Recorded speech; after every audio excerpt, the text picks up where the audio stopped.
Hello everyone, welcome to my channel CIB with Ashok. Friends, आज हम ABM के module B में चैप्टर नंबर 15 का पार्ट 5 करेंगे फ्रेंड्स। तो बेसिकली फ्रेंड्स, इसमें हम ratio two moving average method के बारे में पढ़ेंगे। सीजनल वेरिएशन या सीजनल इंडेक्स के बारे में कैसे कैलकुलेशन करते हैं वो हम अगले लेक्चर में देखेंगे फ्रेंड्स। और प्लस फ्रेंड्स, अगर आप हमारे चैनल पर नए हैं तो प्लेलिस्ट में जा करके जो है मॉड्यूल बी की थ्योरी वाला प्लेलिस्ट देखिएगा, वहाँ पर इसके बाकी के सारे पार्ट मिल जाएंगे। तो पहले वो देख लीजिएगा अगर आप नए हैं तो। ओके, तो फ्रेंड देखिए, सीजनल वेरिएशन को कैलकुलेट करने के लिए हम कौन सा मेथड यूज करेंगे? Ratio two moving average method का यूज करते हैं। और ये जो टेक्निक है या मेथड है, ये हमें एक इंडेक्स देगा और ये इंडेक्स यूज करते हैं हम किसके लिए? सीजनल वैल्यू कैलकुलेट करने के लिए, जो गिवन डेटा होता है उसके लिए। ओके, तो बेसिकली फ्रेंड्स, हमारा बेसिक जो मोटिव है वो ये है कि ratio two moving average method को समझना है। ओके, ठीक है। तो देखिए फ्रेंड्स, क्वेश्चन कैसे आएंगे वो एक बार देख लीजिए और फिर समझेंगे कि ratio two moving average method को हम यूज कैसे करते हैं। ठीक है, तो देखिए क्वेश्चन ऐसा आएगा, ये दिया हुआ है, ईयर दिया हुआ है, क्वार्टर दिया हुआ है और कितने रूम किसी होटल में कितने रूम बुक हैं वो दिया हुआ है। तो देखिए, एक साल में 4 क्वार्टर होते हैं, 1 2 3 4 क्वार्टर, चारों क्वार्टर का डेटा 1998 के लिए दिया हुआ है, ऐसे 1999 के लिए दिया हुआ है, 2000 के लिए दिया हुआ है, 2001 2002। तो बेसिकली इसमें 5 ईयर्स हैं फ्रेंड्स। ओके, 5 साल हैं और 4 क्वार्टर होते हैं, तो टोटल 20 वैल्यू होंगी जिन पर हमें कैलकुलेशन करना पड़ेगा। अब मान लीजिए अगर 4 साल दिया होगा तो 4 चौके 16 वैल्यू होंगी जिन पर हमें कैलकुलेशन करना होगा, लेकिन इसमें 5 साल है तो हमें 20 वैल्यू दे रखी होंगी जिनका कैलकुलेशन हमें करके सीजनल इंडेक्स पता करना है। हमारा टारगेट क्या है? सीजनल इंडेक्स कैलकुलेट करना है इस दी हुई वैल्यू के लिए। ओके फ्रेंड्स, तो इस दी हुई वैल्यू को सीजनल इंडेक्स को पता करने के लिए हमें ratio two moving average method का यूज करते हैं फ्रेंड्स। ओके, अच्छा, यहाँ पे एक और बात है कि रेशियो टू मूविंग एवरेज जो होता है फ्रेंड्स, वो 3 साल के लिए, 5 साल के लिए या 2 साल के लिए, सभी के लिए होता है। लेकिन हम जो यूज करेंगे वो 4 के लिए यूज करेंगे, 4 क्वार्टर के लिए यूज करेंगे। क्यों करेंगे? क्योंकि एक साल में 4 क्वार्टर होते हैं और जो हमें क्वेश्चन दिया होगा वो हमेशा 4 क्वार्टर में ही दिया होगा, 1 से लेकर 4 क्वार्टर का दिया होगा। इसलिए हम 4 ईयर या 4 क्वार्टर मूविंग एवरेज मेथड का यूज करेंगे। होता 3 ईयर मूविंग एवरेज मेथड भी है, लेकिन हम यूज कौन सा करेंगे? 4 ईयर करेंगे या 4 क्वार्टर करेंगे। क्यों? क्योंकि हर साल में 4 क्वार्टर हैं। ओके फ्रेंड्स, इसलिए हम 4 का यूज करेंगे और बाकी हमारे सिलेबस के स्कोप के बाहर है तो इसलिए उस पर मैं चर्चा नहीं करूंगा। हम 4 वाले मेथड को ही समझेंगे। ओके, इसको 4 ईयर मूविंग मेथड कह सकते हैं या 4 क्वार्टर मूविंग एवरेज मेथड भी कह सकते हैं। तो देखो फ्रेंड्स, बेसिकली इसमें 1-2 बातें आपको ध्यान रखने की जरूरत है। देखिए, ये जो डेटा दिया हुआ है, सबसे पहले क्या करोगे आप? ये पूरा डेटा जो दिया हुआ है इसको लिख लोगे। प्लस ये आप देखो, यहाँ पर मैंने कोई स्पेस नहीं छोड़ा है, लेकिन जब आप 4 ईयर मूविंग या 4 क्वार्टर मूविंग एवरेज मेथड लगाओगे तो हमेशा ध्यान रखना कि एक लाइन जरूर बीच में छोड़नी है। देखिए क्या किया मैंने, 1998 का क्वार्टर 1 लिया, फिर एक लाइन छोड़ दी, क्वार्टर 2 लिया, फिर एक लाइन छोड़ दी, क्वार्टर 3 लिया, फिर एक लाइन छोड़ दी, फिर क्वार्टर 4 लिया और एक लाइन छोड़ दी। ये हम लगातार करेंगे 20 वैल्यू या जितनी भी वैल्यूज हैं। हम ऐसा क्यों कर रहे हैं वो भी मैं आपको अभी समझा देता हूँ, देखते जाइए। देखिए, अब यहाँ पर ईयर दिया हुआ है, कौन से साल का है, 4 क्वार्टर होते हैं, चारों क्वार्टर लिखे हुए हैं। नंबर फ्रेंड्स आपका क्या है? नंबर वो चीज़ है जो ये वैल्यू दे रखी है, ये वाली वैल्यू दे रखी है आपको। चूंकि मैं इतनी बड़ी वैल्यूओं को लेकर के जोड़ने घटाने में आपको नहीं परेशान करना चाहता, इसलिए मैंने उनकी जगह पे सिंपल 1 2 3 4 लिख दिया, ताकि थोड़ा सा एक आपको पिक्चर आइडिया भी लग जाए कि हाँ एक्चुअली हो क्या रहा है। ओके, फिर ये टोटल है इनका, ये एवरेज है फ्रेंड्स, इसी टोटल का एवरेज हो जाएगा। टोटल 2 और एवरेज 2 कैसे निकालते हैं हम आगे देख लेंगे। तो देखो फ्रेंड्स, हमने क्या किया, 4 क्वार्टर एवरेज मूविंग मेथड निकाल रहे हैं या 4 ईयर एवरेज मूविंग मेथड निकाल रहे हैं। एक सेकंड, मैकमिलन वाली बुक में फ्रेंड्स इसे इन्होंने 4 क्वार्टर सेंटर्ड मूविंग मेथड भी कहा है, तो कोई कंफ्यूज होने की जरूरत नहीं। हम बेसिकली 4 क्वार्टर का मूविंग एवरेज मेथड निकाल रहे हैं। ओके, तो देखो फ्रेंड्स, हो क्या रहा है, अब हमारी ज़रूरत क्या है? हमें 4 क्वार्टर के लिए अगर कहा गया तो 4 क्वार्टर की वैल्यू आप जोड़ दोगे। तो 4 क्वार्टर की वैल्यू 1 2 3 4 लिया और इसको जोड़ दिया। ओके, चलो कोई दिक्कत नहीं, हमने जोड़ दिया, 4 3 7 2 9 1 10 आ तो गया। हम लिखेंगे कहाँ फ्रेंड्स? मेन लॉजिक वो है, लिखने का कॉन्सेप्ट ये है फ्रेंड्स कि देखो, हमें इन चारों क्वार्टर के बीच में लिखना है। यानी अगर आपको याद हो, अगर 1 2 3 4 लिखा होता तो हम क्या करते थे? इसको काटते थे और इसके बीच में वैल्यू आती थी, याद है आपको? अगर 10 रहता था और 11 रहता तो हम 10.5 लेते थे।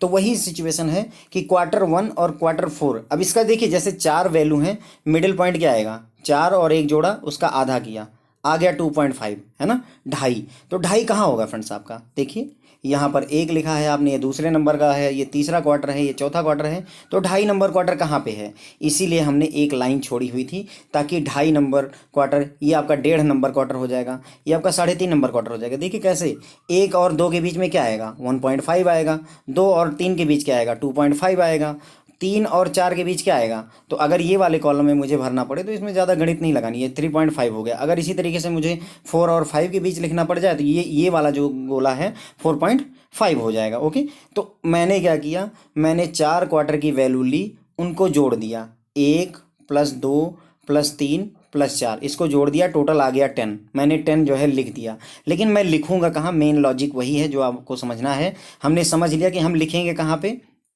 जोड़ने के बाद में जो वैल्यू हैं उनका मिडिल पॉइंट लीजिए। अब आप इसका मिडिल पॉइंट मैंने देखा कि चूँकि 1 2 3 4 हैं, 4 वैल्यू हैं, उसका मिडिल पॉइंट निकालने के लिए 1 5, 5 का आधा 2.5 होता है, 2.5 वाला जो पॉइंट होगा वहाँ पे लिखेंगे। तो 2.5 फ्रेंड्स आपका 2 और 3 के बीच आएगा कि नहीं आएगा, तो 2.5 मैंने इसे, ये मिडिल पॉइंट आपको लिखने की जरूरत नहीं, मैंने सिर्फ आपको समझाने के लिए यहाँ 2.5 लिखा है। जब आप प्रैक्टिस करेंगे तो इसको इग्नोर कर दीजिएगा, ये लिखने की जरूरत नहीं है, लेकिन समझने के लिए ये बहुत ज़्यादा जरूरी है कि 2.5 क्या है। तो 2.5 ये जो है इन चारों वैल्यूज का मीन है, एवरेज है, और उसके बीच में हमने वैल्यू 10 लिख दी है, टोटल लिख दिया 10। और अगर 10 वैल्यू लिख दी और चूंकि 4 वैल्यू हैं, 1 2 3 4, और अगर मैं एवरेज काउंट करूंगा तो क्या आएगा फ्रेंड्स, यहाँ पर 2.5 आ जाएगा। ओके, ठीक है, समझ में आ गया। आई होप कि अब आपको क्लियर हो गया कि हम क्या कर रहे हैं। 2-3 और एग्जाम्पल देखेंगे। अब जब हम आगे बढ़ेंगे तो हम Q1 को छोड़ देंगे, जिसको निपटाया है उसको छोड़ देंगे, उसके आगे वाला, नीचे वाला ले लेंगे। एक और बात नोटिस करिएगा फ्रेंड्स, Q1 के लिए कोई टोटल नहीं आया, यहाँ पर कोई टोटल नहीं आ रहा, देखिए ना यहाँ कोई टोटल आ रहा है, ना यहाँ कोई, ना यहाँ कोई। क्यों? क्योंकि हमें मिनिमम 4 वैल्यू चाहिए। 4 वैल्यू लेने के बाद में जब आप 4 वैल्यू का मीन लोगे तो आपको पता चल रहा है कि एवरेज 2.5 आ रहा है। तो जो पहली वैल्यू आप पुट कर सकते हो कम से कम 2.5 पे पुट करोगे, ना 1 पे रख सकते हो, ना 1.5 पे, ना 2 पे। इसलिए इसका कोई मूविंग एवरेज नहीं निकलेगा, इस क्वार्टर का कोई मूविंग एवरेज नहीं, इस क्वार्टर का कोई मूविंग एवरेज नहीं निकलेगा। ऐसे ही नीचे भी होगा, जब तक आपको 4 वैल्यू नहीं मिलेंगी तब तक आप मीन नहीं निकाल सकते हैं। ओके, और मूविंग एवरेज नहीं निकाल सकते हैं। अब चूंकि मैंने जब ये चारों क्वार्टर जोड़े फ्रेंड्स, ये और ये और ये जोड़े, और मैंने देखा कि इसका जो मिडिल पॉइंट आ रहा है 4 इनका, इसको इससे कैंसिल कर दो, इसके और इसके बीच में उठा करके रख दो, तो मैंने देखा कि ऐसा नहीं हो रहा है कि यहाँ रखने की कोई नौबत आ रही है, यहाँ नहीं रख सकता, यहाँ नहीं रख सकता, यहाँ नहीं रख सकता। तो इसका मतलब ये हुआ कि हमें ना इस क्वार्टर के लिए कोई मूविंग एवरेज निकलेगा, ना हमें इस क्वार्टर के लिए कोई मूविंग एवरेज निकलेगा। जो मूविंग एवरेज निकला वो यहाँ के लिए निकला। एक और ख़ास बात, ये जो मूविंग एवरेज, सॉरी, ये जो आपको एवरेज निकला है, मूविंग एवरेज नहीं कहूँगा फ्रेंड्स, ये जो एवरेज निकला है ये ना तो Q2 को बिलोंग कर रहा है, ना Q3 को बिलोंग कर रहा है। देखिए आप नोटिस करिए, ना तो इसके सामने मैं लिख रहा हूँ, ना इसके सामने लिख रहा हूँ, ये कहीं बीच में अटक गया है, राइट, 2.5 पे अटक गया है। तो इसका मतलब ये हुआ कि अभी थोड़ा काम और भी करना पड़ेगा। ओके, तो बेसिकली हमने क्या समझा, एक कि 4 क्वार्टर लिए मैंने, उनका जो मिडिल पॉइंट है वो मिडिल पॉइंट इसीलिए एक एक लाइन छोड़ी थी ताकि मुझे मिडिल पॉइंट, इनका मिडिल पॉइंट क्या मिल गया, 2.5। जब मैंने 2.5 वाले पॉइंट पे इसको लिख दिया, जोड़ करके 10 लिख दिया, तो मैंने ये देखा कि मुझे जो मिडिल पॉइंट मिला वो ना तो Q3 को बिलोंग करता है, ना Q2 को बिलोंग करता है, प्लस Q1 और Q2 के लिए कोई वैल्यू भी नहीं निकल के आ रही, जोड़ने पर आगे निकलेगी। ओके, तो ये 1-2 बातें हमने यहाँ पर अच्छे से समझ ली। अब आगे बढ़ेंगे फ्रेंड। देखिए मैंने क्या किया, आगे Q1 को छोड़ दिया, क्योंकि हम Q1 को जोड़ चुके हैं तो एक छोड़ देंगे और उसके बाद का एक और ले लेंगे फ्रेंड्स। ओके, अब हम क्या करेंगे, Q2 ले लिया, 3 ले लिया, 4 ले लिया और 1 ले लिया अगले का। ओके, क्या किया हमने फ्रेंड्स, समझ गए अब आपकी, नहीं समझ गए क्या हो रहा है। हमने सबसे पहले शुरुआत से लिया और 4 वैल्यू ले ली, उसके बाद में जब चारों वैल्यू ले करके ये वैल्यू लिख दी तो पहला छोड़ दो आप, पहला छोड़ के बाकी के 4 ले लो, नीचे के, बाकी के नीचे के 4, यानी कि जैसे ऐसे निपट गया उसको ऐसे ऐसे काट दीजिए कि Q1 मैं कर चुका, अब Q3 ये मैंने अगली 4 वैल्यू उठा ली। ये बोल्ड इसीलिए गया फ्रेंड्स ताकि आपको ये क्लियर हो जाए कि क्या हो रहा है। ये वैल्यू तो पहले से लिखी, इसको अभी आप इग्नोर कर सकते हो। अब देखो यहाँ पर क्या सिचुएशन है, ये Q2 है, Q3 है, ये वैल्यू पहले हो चुकी है। Q2 और Q इसको काट दिया मैंने, इसके और इसके बीच में लिखना है कि नहीं लिखना है फ्रेंड्स, देखो इसके बीच में मैंने लिख दिया।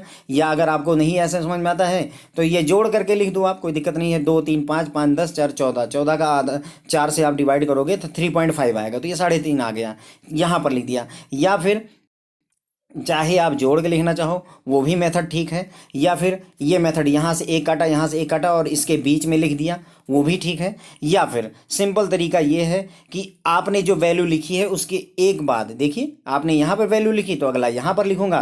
देखो 2 के बाद मैंने अगली लाइन में लिखा तो 3 के बाद अगली लाइन में लिखूँ तो अगली वैल्यू कहाँ आएगी, 4 के बाद अगली लाइन में अगली वैल्यू कहाँ आएगी, 5 के बाद अगली लाइन में, राइट, 5 और 6 के बीच में, ऐसे कह सकते हैं ना। अगर मैंने यहाँ 2 और 3 के बीच लिखा है तो अगला 3 और 4 के बीच लिखूंगा, अगला 4 और 5 के बीच लिखूंगा, ठीक है। तो ये मैंने क्या किया, Q1 को छोड़ दिया, इसको सबको लिया और सारी वैल्यू जोड़ दी। जो यहाँ वैल्यू 2 3 4 5 लिखी थी इसको मैंने जोड़ दिया फ्रेंड्स, ओके। जोड़ करके यहाँ पर लिख दिया, टोटल निकाल रहे हैं, ओके। फिर अब आगे बढ़ेंगे तो क्या करेंगे फ्रेंड्स, अब मैं ये निपट गया है, राइट। अब मैं क्या करूँगा, ये 3 वैल्यू तो रखूँगा ही, एक और वैल्यू ले लूँगा, ठीक है। तो मैं क्या करूँगा, यहाँ देखिए तीसरे में Q1 हो गया, उसके वैल्यू ये मिल गई, Q2 हो गया, उसकी वैल्यू ये मिल गई। अब अगली Q3 है ना, Q3 4 Q1 और Q2, ये 4 वैल्यू हमने ले ली। और इसके बाद में इसका मिडिल पॉइंट, जैसा मैंने आपको पहले ही बताया कि अगर आप सीक्वेंस से चल रहे हैं तो अगर 2 और 3 के बीच लिख चुके हैं, 3 और 4 के बीच लिख चुके हैं तो 4 और 5 के बीच लिख दीजिए। या फिर वैसे देख लीजिए कि एक वैल्यू यहाँ से हटाई, एक वैल्यू यहाँ से हटाई, इसके और इसके बीच का जो पॉइंट है वो ये वाला हो गया, यहाँ लिख दीजिए। जैसे भी आपको समझ में आ जाए वैसे जोड़ लीजिए। ये जो नंबर्स दी होंगी उन नंबर्स को आप जोड़ेंगे, जोड़ करके यहाँ लिख दीजिए। एवरेज निकालने के लिए 4 से डिवाइड करके यहाँ लिख दीजिए। ओके फ्रेंड्स, आई होप कि मैंने आपको क्लियर कर दिया है कि ये सीक्वेंस कैसे चल रहा है। सबसे पहले 4 क्वार्टर मूविंग ले रहे हैं इसलिए 4 वैल्यू एक साथ जोड़ेंगे। अगर इसी जगह पे फ्रेंड्स हम 3 क्वार्टर लेते तो क्या करते, ये 3 का लेकर के चलते, ओके। लेकिन वो हमारे सिलेबस में है नहीं तो हम 4 पर ही फोकस रखेंगे। 4 क्वार्टर मूविंग एवरेज था, शुरुआत की मैंने, चारों को जोड़ा, ठीक है, और देखा कि इसका मिडिल पॉइंट कहाँ आ रहा है तो 2.5 पे आ रहा है। तो ये सारी जो वैल्यू उसके हर क्वार्टर की जो जितना रूम भरा हुआ है उसको वैल्यू लिख करके यहाँ जोड़ करके रख दिया। अब एक बार आपने निपटा दिया तो पहला वाला छोड़ेंगे, जिसको निपटाया है शुरुआत वाला छोड़ दीजिए, बाकी के 3 ये ले लीजिए प्लस एक और नीचे का ले लीजिए, एक और नीचे का। तो ये वाली वैल्यू अब हमारा क्या होगा, Q2 3 4 है ना, और ये वाला Q2 3 4 और ये 1 2 3 4 ले लिया। अब जब आपने 4 ले लिया फ्रेंड्स तो देखिए ये हट जाएगा, ये हट जाएगा, इसके और इसके बीच का पॉइंट आएगा कि नहीं आएगा, तो इसी के बीच का पॉइंट 3.5 हो गया आपका। और यहाँ पर ये जो वैल्यू आपकी 2 3 4 और 5 ये वैल्यू जोड़ करके यहाँ पर लिख देंगे फ्रेंड्स, ओके, बिल्कुल बीच में। और इसी तरीके से आगे बढ़ते जाएंगे। अब एक बार Q1 हो गया, Q2 हो गया, तो अब Q3 से यही बात शुरू कर दीजिए, Q3 4 और ये आगे बढ़ गए। अब एक बार अगर मान लीजिए होगा ये Q3 भी हो गया तो अगला स्टेप क्या होगा, इसको हटा दीजिए और ये बाकी के नीचे के ले लीजिए। देखिए ये वाला हटा दिया हमने और ये ले लिया उठा करके। अब जब ये ले लिया तो इसका मिडिल पॉइंट कहाँ आएगा फ्रेंड्स, अगला वाला आएगा। ये सीक्वेंस से ही चल रहा है तो ये अगला वाला आ गया तो यहाँ पर हम लिख देंगे उठा करके, ठीक है फ्रेंड्स, ओके। तो आई होप कि आपको समझ में आ गया होगा। अब आगे बढ़ते हैं। तो यहाँ तक हम पहुँच गए थे जहाँ पर हमने क्या किया था, देखिए कंफ्यूज होने की ज़रूरत नहीं है। अभी यहाँ मत देखिए, यहाँ देखिए सिर्फ मैंने क्या किया था, पहले हमने Q1 2 3 4 लिया था, उसका मिडिल पॉइंट 2.5 आया था, 2.5 आया था, और फिर ये 1 2 3 4 ये जो चारों वैल्यू थे उसको जोड़ करके यहाँ लिख दिया था। टोटल आ गया था 10। 10 की एवरेज निकालने के लिए हमने 4 से डिवाइड किया था। 4 से क्यों डिवाइड किया, क्योंकि 4 क्वार्टर हैं और इन्हीं को जोड़ रहे हैं तो एवरेज से 4 से ही डिवाइड करेंगे। तो 10 डिवाइडेड बाई 4 किया तो 2.5 आ गया था। इसी तरीके से फिर हमने Q1 को छोड़ दिया था कंप्लीटली, 2 3 4 और इसको लिया था, यानी अगली 4 वैल्यू ली थी, वो चाहे जो भी क्वार्टर हो कोई मतलब नहीं है, ये 4 अगली वैल्यू ली। फिर उसके बाद में मैंने इसको जोड़ दिया उठा करके और लिखा कहाँ, इसके बीच में, मतलब ये वाले अगर ये और ये हटाया और इसके बीच का तो 3.5 पे हमने 3.5 पे लिख दिया। इसका टोटल किया तो जो आ जाएगा आपको 14 को आपने 4 से डिवाइड करना तो आ जाएगा आपको 3.5, ठीक है। अब एक बार ये एवरेज निकला, ये एवरेज, ऐसे ही सारे एवरेज निकलेंगे फ्रेंड्स, आपके सारे एवरेज निकलते चले जाएंगे। देखिए वैल्यू सारी जोड़ के रखी हुई है। देखिए ये 3 4 5 6 का मतलब समझ रहे हैं आप क्या हो रहा है, ये वाला क्वार्टर आप ले रहे हो 3 4 5 6 और यहाँ लिख रहे हो, यहाँ क्या हो रहा है 4 5 6 7 तक, ये वाला 4 क्वार्टर ले रहे हो और यहाँ वैल्यू लिख रहे हो। आगे क्या हो रहा है 5 6 7 8, तो देखिए 5 6 7 8 ये रहे आपके, और यहाँ पर 5 6 7 8 लिख दिया। देखिए फ्रेंड्स आगे फिर क्या लिखा हुआ है 6 7 8 9, देखिए 9 हमारे एग्जाम्पल में है ही नहीं तो यहाँ छोड़ देंगे इसे, ये वैल्यू पॉसिबल नहीं है। देखिए 9 है ही नहीं हमारे क्वार्टर में, 9 है ही नहीं तो यहाँ पर कोई वैल्यू नहीं आएगी। तो जैसे हमारा बिगिनिंग में Q1 में कुछ नहीं आया, Q2 में कुछ नहीं आया, उसी तरीके से लास्ट के क्वार्टर में भी ऐसा पॉसिबल है कि कुछ वैल्यू ना आए, ओके।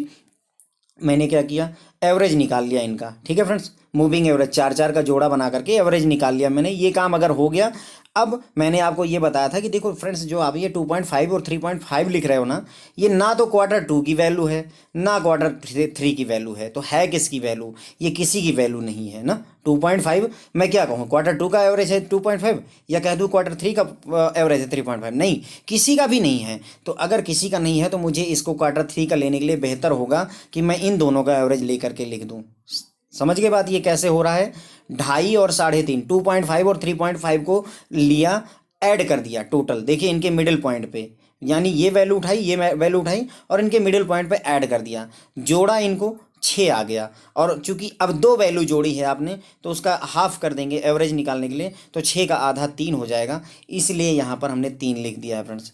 आई होप अगर ये आपको क्लियर है। तो अगला स्टेप यहाँ पर कुछ नहीं है, सिंपल आपने एवरेज निकाला 2.5 आ गया, इस वाले का एवरेज निकाला 3.5 आ गया। हमने क्या किया, इन दोनों को जो आए हुए हैं एवरेज, इनको जोड़ दिया, मिडिल पॉइंट पे जोड़ेंगे, मतलब 2.5 और 2.5 और 3.5 के बीच वाला जो कॉलम है उसमें जोड़ कर लिखेंगे फ्रेंड। देखिए अब यही फ़ायदा है, एक लाइन छोड़ना क्यों ज़रूरी है वो देख लीजिए। एक लाइन छोड़ा तभी जा करके जब ये जोड़ा हमने तो 3 आया। ये जो 3 आया फ्रेंड्स, ये आपके क्वार्टर थ्री का एवरेज निकला है। अब जा करके आपको क्वार्टर थ्री का एवरेज फाइनली मिला है। क्वार्टर वन का निकलना नहीं है, क्वार्टर टू का निकलना नहीं है ना। क्वार्टर थ्री का एवरेज अभी आ गया। ओके, इसी तरीके से आगे देखेंगे। ये देखिए अब एक हमने कर लिया है, यहाँ पे एक हम पहले ही कर चुके हैं 3। तो अब अगला क्या करेंगे, अगली वैल्यू उठा ली मैंने। देखिए जैसे एक क्वार्टर वन हो जाता था तो हम क्या करते थे, हमने जब क्वार्टर वन हो गया था तो क्वार्टर दो तीन मतलब अगले 4 उठा लेते थे। उसी तरीके से एक वैल्यू हमने यहाँ पर निपटा दी है, 2.5 का काम खत्म कर दिया। क्यों? क्योंकि हमने 2.5 का यूज करके ये एवरेज निकाल लिया है। तो अब हम अगले 2 उठाएंगे। अगला 2 आपका ये 3.5 और 4.5 वाला हो गया। इनको दोनों को जोड़ करके आधा कर दीजिए, 4 आ गया। और ये जो आपका 4 आया फ्रेंड्स, ये आपके चौथे क्वार्टर का एवरेज है। किस क्वार्टर का है? चौथे क्वार्टर का। हम ये एवरेज के बाद एवरेज क्यों कर रहे हैं फ्रेंड्स? क्योंकि हमारे ये 4 में यही दिक्कत है, 4 क्वार्टर मूविंग एवरेज में दिक्कत यही है कि जो एवरेज आता है फ्रेंड्स, ये 3.5 आता है ना, वो ना तो क्वार्टर थ्री को बिलोंग करता है ना क्वार्टर 4 को बिलोंग करता है। इसलिए बेहतर है कि हम एवरेज का भी एवरेज निकाल करके इसको यहाँ पर ले आते हैं। तो ये 3.5 और 4.5 लिया, उनके मिडिल पॉइंट पे जहाँ पर ये कॉलम बीच का कॉलम है उसमें ले जाकर के 3.5 और 4.5 को जोड़ा, और ये जोड़ करके 8 होगा। 8 का आधा कर दिया, क्यों? क्योंकि 2 वैल्यू हमने जोड़ी थी इसलिए आधा कर दिया, 2 से डिवाइड कर दिया, एवरेज निकल गया। यहाँ 4 आ गया। अब देखो 4 जो है क्वार्टर 4 के सामने आ गया, समझ रहे हैं? क्वार्टर 3 के सामने 3 आएगा फाइनली, 4 के सामने 4, या जो भी वैल्यू आएगी। ये तो केवल एक एग्जाम्पल है फ्रेंड्स आपको समझाने के लिए। अब आगे आप क्या करोगे अगर यहीं पर हम दिमाग लड़ाना चाहें तो भाई देखो 3.5 का मेरा काम हो गया। क्यों? क्योंकि 3.5 के बाद वाली वैल्यू 4 आ चुकी है। तो इसका मतलब मैं 4.5 को उठाऊंगा और 5.5 को उठाऊंगा फ्रेंड्स, राइट। 4.5 और 5.5 को जोड़ूंगा, जो भी आएगा, मान लीजिए 10 आ गया, उसका आधा करके 5 यहाँ लिख दूंगा। क्वार्टर वन का मेरा मूविंग एवरेज निकल आया। ये फाइनली मूविंग एवरेज निकला है फ्रेंड्स। ओके, अब एक बार मान लीजिए आपका 4.5 का काम हो गया क्योंकि 5 निकल आया है। तो अब 5.5 और 6.5 उठा लेंगे, जोड़ेंगे, 12 आ गया, उसका आधा किया 6 हो गया।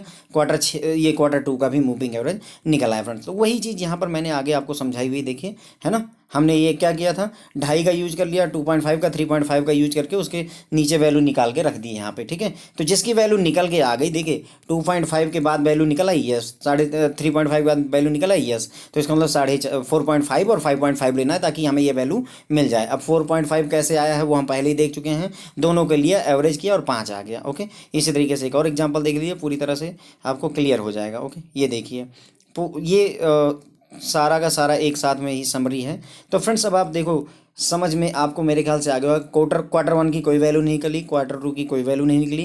क्वार्टर थ्री की हमने क्या किया, सबसे पहले हमने 4 वैल्यू जोड़ी, यहाँ जोड़ लिया, उसका एवरेज निकाल करके यहाँ लिख दिया। फिर पहले क्वार्टर को छोड़ा और बाकी के 4 लिए, उनका एवरेज लिखा, यहाँ पे लिख लिया, जोड़ा और एवरेज निकाल करके लिख लिया। और जब 2 एवरेज आ गए मेरे, तो उनका जो है एवरेज, इन दोनों का एवरेज निकाल दिया। तो मेरा जो 3 आया, ये मेरा क्वार्टर 3 का मूविंग एवरेज होता है। इसी तरीके से यही प्रोसेस हमने इसके लिए किया, क्वार्टर 4 का, फिर अगले क्वार्टर का निकल आया। ये फ्रेंड्स देख रहे हैं 5, 6, 7, 8 इसलिए आ रहा है क्योंकि हमने 1, 2, 3, 4, 5 लिया। ये मैंने इसलिए लिया है कि आप कल को प्रिंट आउट वगैरह लोगे तो आपको ये क्लियर रहेगा कि कौन सी वैल्यू कहाँ से उठकर कहाँ जा रही, कन्फ्यूजन नहीं रहेगा। तो फ्रेंड्स एक ये सारा कुछ हमने यहाँ पे कर लिया। अब देखो यहाँ पे क्या हो रहा है, सबसे लास्ट वाला आप देख लो, 5.5 और 6.5 को जोड़ा तो ये एवरेज निकल आया। फिर अब हमने 6.5 और 7.5 यहाँ पे होना चाहिए फ्रेंड्स ना, लेकिन 7.5 ये बन नहीं रहा, ये गलत है, यहाँ पे यहाँ होना नहीं चाहिए फ्रेंड्स। इस क्वार्टर का भी एवरेज नहीं निकलेगा, क्यों? क्योंकि भाई देखो ये 9 मिलेगा ही नहीं, 9 है ही नहीं यहाँ पे। तो जब 9 नहीं है तो ये जुड़ेगा ही नहीं। जब ये जुड़ेगा नहीं तो यहाँ पर 7.5 कहाँ से आएगा? जब ये 7.5 आएगा नहीं तो आप इसको जोड़ करके यहाँ पर लिखोगे नहीं, ओके फ्रेंड। तो ऐसा होगा मैक्सिमम केसेस में कि पहले 2 क्वार्टर का एवरेज नहीं निकलेगा कुछ, पहले 2 क्वार्टर में you will not get any value, और same for the last 2 quarter, last के 2 क्वार्टर के लिए भी कोई वैल्यू आपको नहीं मिलेगी। तो फ्रेंड्स जो आपने ये पूरा कैलकुलेशन करके ये निकाला है ना, ये लास्ट वाला जो एवरेज 2 जिसे मैंने लिखा है, यही आपका मूविंग एवरेज मेथड है, okay. Ratio two moving average यही है, 4 क्वार्टर के लिए रेशियो टू मूविंग एवरेज यही मेथड है। अगर आपको अभी भी समझ में नहीं आया तो एक बार वीडियो दोबारा देखिएगा, सब कुछ क्लियर आएगा फ्रेंड्स, ओके। तो ratio two moving average method आपने सीख लिया, तो अब थोड़ा सा इसमें इसी समय ये भी जान लेते हैं कि हम सीजनल इंडेक्स भी कैसे कैलकुलेट करते हैं। एक बेसिक आइडिया ले लेना यहाँ पर जरूरी है फ्रेंड्स, ओके। तो सबसे पहले बेसिक जो हमारा टारगेट था ये पूरे चैप्टर को पढ़ने का, वो ये था कि ये पूरी वैल्यू लेनी है और उसके पैरेलल में ये वाला जो मूविंग एवरेज है वो मुझे कैलकुलेट करना था। मेरा जो मेजर बेसिक जो टारगेट था स्टार्टिंग से वो ये था कि ये क्वार्टर की वैल्यू दे रखी है, ये वैल्यू मुझे गिवन है और मुझे ये वैल्यू कैलकुलेट करके आपको देनी थी, ओके। तो कैसे कैसे किया है वो हमने समझा दिया कि ये पहले 4 वैल्यू ली, उसको जोड़ा घटाया, है ना। उसके बाद में देखो फ्रेंड्स यहाँ पर मैंने ये वैल्यू बदल दी है, 5 6 7 8 कर दी है, ताकि आपको ये परसेंटेज थोड़ा निकल करके आ जाए। आइडियली यहाँ पर अगर 3 था तो यहाँ पर 3 ही है, 4 है तो 4 ही था, पर मैंने चेंज इसलिए कर दिया ताकि आपको परसेंटेज पता चल जाए कि कौन किस पर डिपेंड हो रहा है, ओके। तो देखो सीजनल इंडेक्स निकालने के लिए फ्रेंड्स एक बार आपने देखो एक्चुअल में क्वार्टर 3 में 5 रूम भरे गए, एक्चुअली में कितने भरे गए? 5। जबकि आपने जब एवरेज निकाला तो आपको कितने मिले? 3। तो हम ये देखना चाहेंगे कि जो मैंने एवरेज निकाला है मूविंग एवरेज, उसके रिस्पेक्ट में ये कितना है, कितने रूम भरे हैं, कितने परसेंट रूम भरे हैं। तो अगर मुझे ये देखना है कि मेरा जो वैल्यू निकली है उसके रिस्पेक्ट यानी 3 के अगेंस्ट 5 कितना परसेंट है, तो 5 डिवाइडेड बाई 3 इंटू 100 हो जाएगा, तो ये 166% आ जाएगा फ्रेंड्स। आपका यही इंडेक्स है, क्या है ये? यही आपका सीजनल इंडेक्स है। एसआई का मतलब यहाँ पर सीजनल इंडेक्स है फ्रेंड्स। देखिए कितने रूम भरे थे?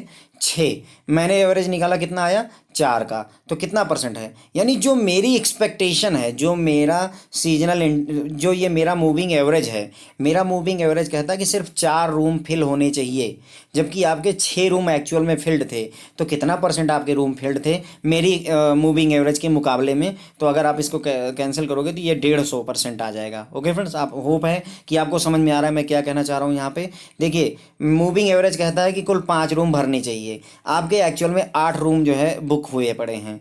तो अगर हम इसको 100 से मल्टीप्लाई कर देंगे तो यही तो परसेंटेज निकल के आ जाएगा। तो 160% ऑक्यूपेंसी है, मतलब आप देख रहे हैं जितनी होना चाहिए उससे 166% भरा हुआ है, ये 150% भरा हुआ है। यहाँ देखिए एक ऐसा भी सीजन आया जब जो है देखिए इस क्वार्टर में मतलब मूविंग एवरेज कहता है कि आपके 7 रूम फिल होने चाहिए, एक्चुअल में आपके सिर्फ 4 रूम फिल हुए हैं। तो इसका मतलब ये कितने परसेंट है? तो 4 रूम फिल हुए हैं। 4 रूम कितना प्रतिशत है जो मूविंग एवरेज में होना चाहिए था, है ना। तो हम सीजनल इंडेक्स निकालने के लिए मूविंग एवरेज को नीचे रखते हैं, जो एक्चुअल ऑक्यूपेंसी है, रूम ऑक्यूपेंसी या जो भी वैल्यू है यहाँ पर, उसको ऊपर रखते हैं। मूविंग एवरेज के अगेंस्ट वो कितना परसेंट है यही निकालते हैं, इंटू 100 करेंगे। तो यहाँ पर देखो फ्रेंड्स टोटल 7 भरने चाहिए थे, मूविंग एवरेज के हिसाब 7 भरने चाहिए थे, 4 भरे हुए हैं। तो अगर आप इसका परसेंट निकालो तो 57% ही भरा हुआ है। मतलब जो मेरी एक्सपेक्टेशन थी मूविंग एवरेज की, उसके मुकाबले केवल 57% ही रूम ऑक्यूपेंसी हुई है,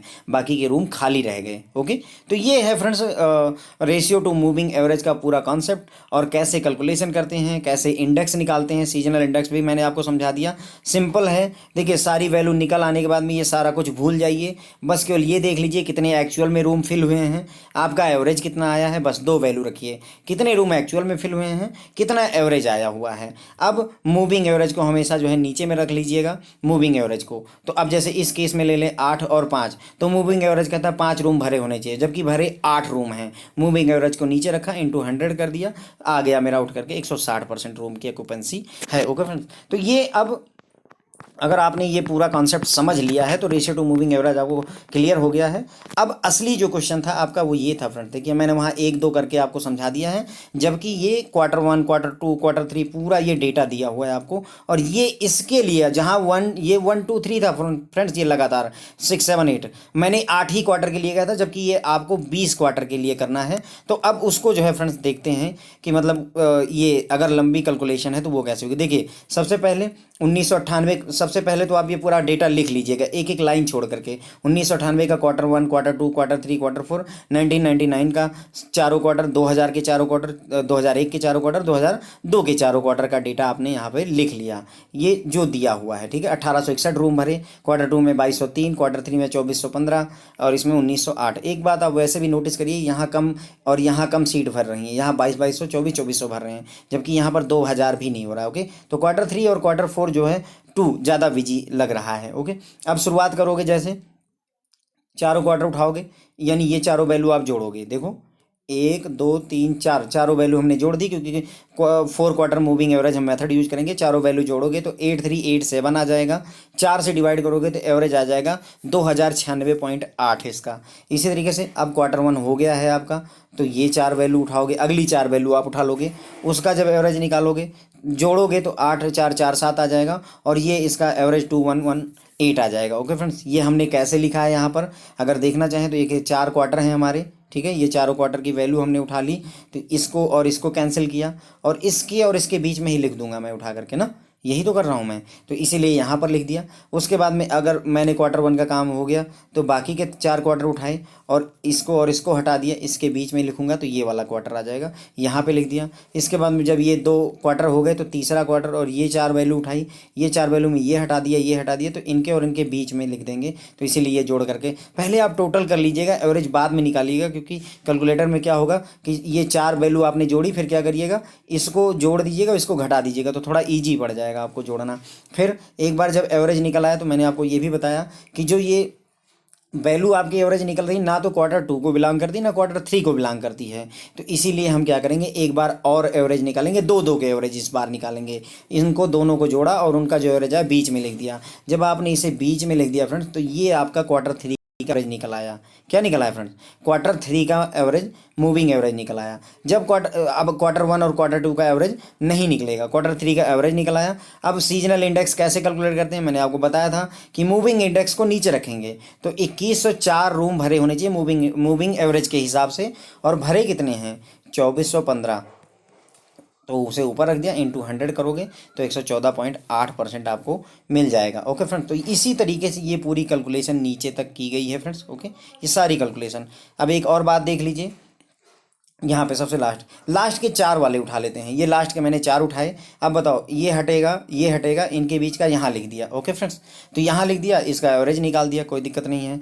अब अगर मैं अब बाकी के 4 उठाना चाहूँ, क्या 4 मुझे मिलेंगे, आप बताइए, 3 ही मिले ना, तो 3 अगर यहाँ 1 होता तो ये हटाता मैं, एक वैल्यू ये हटाता, इनके बीच में यहाँ पर लिखता, लेकिन यहाँ तो कुछ है ही नहीं, इसीलिए यहाँ पर कुछ बचा नहीं है। अब अगर आप ये 2 ही ले लो, तो जब तक 4 नहीं होंगे तब तक तो एवरेज निकलेगा ही नहीं, तो इसलिए इन 2 क्वार्टर का, ना तो Q3 का कुछ निकला है ना Q4 का कोई वैल्यू निकली है। ओके फ्रेंड्स, और यही सेम केस यहाँ पर भी है, मुझे 4 वैल्यू चाहिए और चारों का एवरेज लिखने के लिए मुझे इनके बीच में लिखना है। ऐसा नहीं है कि मैं 4 की एवरेज निकाला और यहाँ पर सीधे सीधे ये लिख दिया 2096, पहले पे कैसे लिख दूंगा भाई, मेरी जो 4 वैल्यू है तो उनका मीन तो 2.5 आएगा ना ये बीचों बीच का, तो इसलिए मैं यहाँ पर लिखूंगा। ओके, तो इसलिए 2 क्वार्टर ऊपर के और 2 क्वार्टर नीचे के ऐसे होंगे हमेशा आपके, जिनकी वैल्यू आपको कुछ मिलेगी नहीं। ओके फ्रेंड्स, तो आई होप कि अब आपको ये क्लियर हो गया होगा कि रेशियो टू मूविंग एवरेज कैसे चलता है। फ्रेंड्स, ये मैकमिलन की बुक से ही क्वेश्चन है, तो ये अब आप देख लीजिएगा। अगर आपको कोई डाउट हो तो मुझे कमेंट सेक्शन में बता दीजिएगा। एक बार आप रेशियो टू मूविंग एवरेज का कॉन्सेप्ट समझ जाएंगे तो सीजनल इंडेक्स अगले लेक्चर में कोई ज़्यादा कठिन काम नहीं रह जाएगा, उसको मैं निपटा दूंगा। Okay friend, thank you so much.